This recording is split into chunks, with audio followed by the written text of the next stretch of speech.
Good afternoon, ladies and gentlemen. I sincerely apologize. I was in a meeting with the Speaker with respect to other budget considerations. So, as you can imagine, I wanted to finish that particular conversation.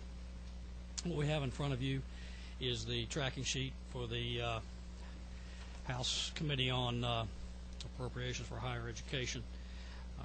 What I'd like to go through, this is the recommendation that's come from the green door, and I'd like to go through the changes effectively. Everybody has their copy of the members of the committee. If you'll start on page 5 of 13, Scott, if you'll let me know if I missed one of these as we walk through. Starting on line 40.1.1, we have a $200,000 add to the agricultural experiment station. What we're trying to accomplish there is, you see the governor had a $2.9 million cut. We're making it a $2.7 million cut. We're trying to save some of those extension agents through this, particularly an interest of the chairman of this committee, Chairman England. The next change is on 40.3, the Cooperative Extension Service. As you can see, we made another $200,000 addition to that, again trying to save the 3 positions effectively is I think what we've been given. 5 positions each. These are your county 4-H agents, your extension agents, your agricultural experiment agents. They're crucially important to your local communities, and Chairman England has asked us to try to make a difference there.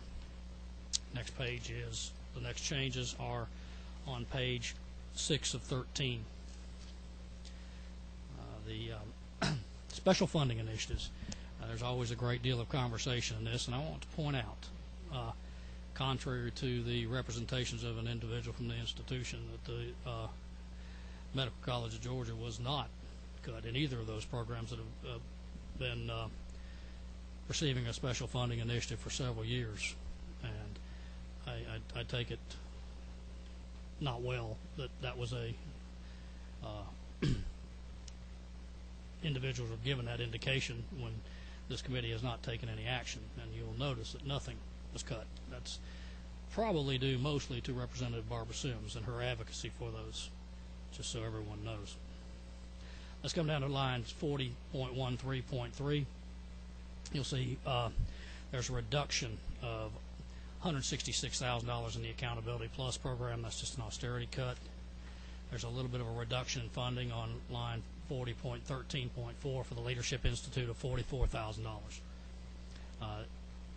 The next change is what I've talked to you about over and over again during this. This is 40.13.6. Provide funds to equalize the formula allocations within 5% of the FTE average for regional and comprehensive state universities. And that should read, Scott, that's averaging up. No one will be averaged down. It's in the line item in the budget as well. So, in other words, all of the regional and comprehensive universities on that list, any of them that are on the low side of the 5%, this $12.5 million will be, we're going to ask that they use that to bring them within that 5%. We're not asking the regents or the systems to bring anyone down. We're asking that those 4 institutions be brought up. You'll see where that $12.5 million shows back up in just a minute.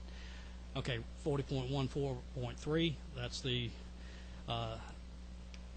perennial cut to the minority doctoral scholarships and the optometry scholarships. We have, again, replaced that $88,000.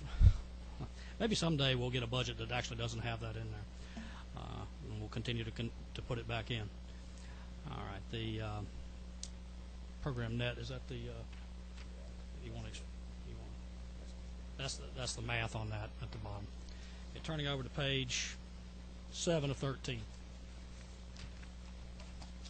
Here's where the $12.5 million comes from.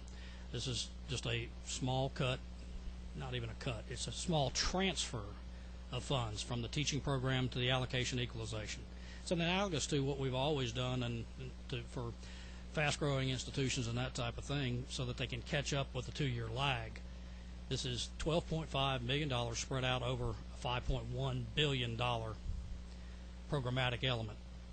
So it's really de minimis in many ways. And if you look at it, the money is still in the Regent system. We've just asked that it be spent, that $12.5 million, to equalize the allocation. Nothing else on that page. Nothing on page 8. Page 9, the Excel program.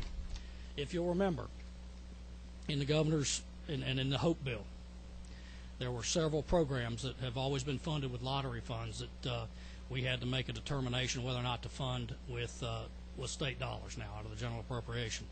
The Excel program was one of the first. This is the your dual enrollment program. It's very popular with a lot of constituencies. The governor's original dollars were really estimates. What we've been able to do in the interim is to actually look at the dollars it costs to maintain these programs. So what you see there is an overall analysis of what it's going to take to run that program. So it's Scott, make sure I get this right. It will now be $6.4 million to continue the Excel programs. The next is the College Opportunity Grant. If you'll remember, this is being transferred over into the 1% special 1% needs-based scholarship. You'll see that when we come back to it on the next page. The next is one of the others that was moved from lottery funds, or that the governor asked us to do that. This was the engineering scholarship at Mercer University. We have always funded this in this committee. We are going to recommend to you that we continue to fund it at $550,000. The next is another one that's been moved from lottery revenues to this. This is a Georgia Military College Scholarship. We've always funded North Georgia. We're going to recommend that we continue to fund Georgia Military. Let's see, the Hope GED. These are the increased lottery funds to meet the projected needs on that. And that's just a calculation based on the actual information. Turning to the next page, page 10, the same with the Hope scholarships, private and public schools. These are the actual amounts. Coming down the Public Safety Memorial Grant, that was another program that has moved from lottery revenues to our revenues, and we are. See, the recommendation is we continue to fund that as well. TEG, we are continuing to fund the TEG at a reduced rate, much like the Hope Scholarship and the Hope Grants, but TEG is still a viable and strong program. Page 11 of 13. This is the first is the provide the funds for the Zell Miller Scholars Program is provided in HB 326. That's the line item for that. That's $17 million. The 1% loan fund. This is the transfer that you saw from the earlier pages. This is the need-based loans program. It's matched by private funds, again based on House Bill 326. And okay, the next is turn over to page 12. This is TCSG. As you can see, there are the only adjustment is there was the workers' compensation premium, and that's just the later. That's a statewide, and that was the adjustment there. There are no changes to the technical college system budget as recommended.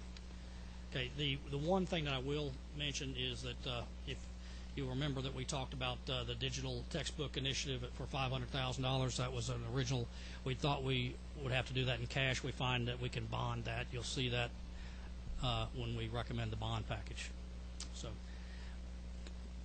members of the committee, that is the presentation of the budget. Any questions? Yes, ma'am. If you'll, let's see, punch your button there. All right, now you're on. As a follow-up to the meeting we had last week, did we address the 40.14 on page 6? I'm sorry. Okay. The S 40.14.3. Yes, we did. We restored those funds for the minority doctoral scholarships and the optometry scholarships. Okay. Thank you. I appreciate your recommendation on that, and the committee found it very compelling, and we have restored those scholarships. Any other questions? I'll entertain a motion.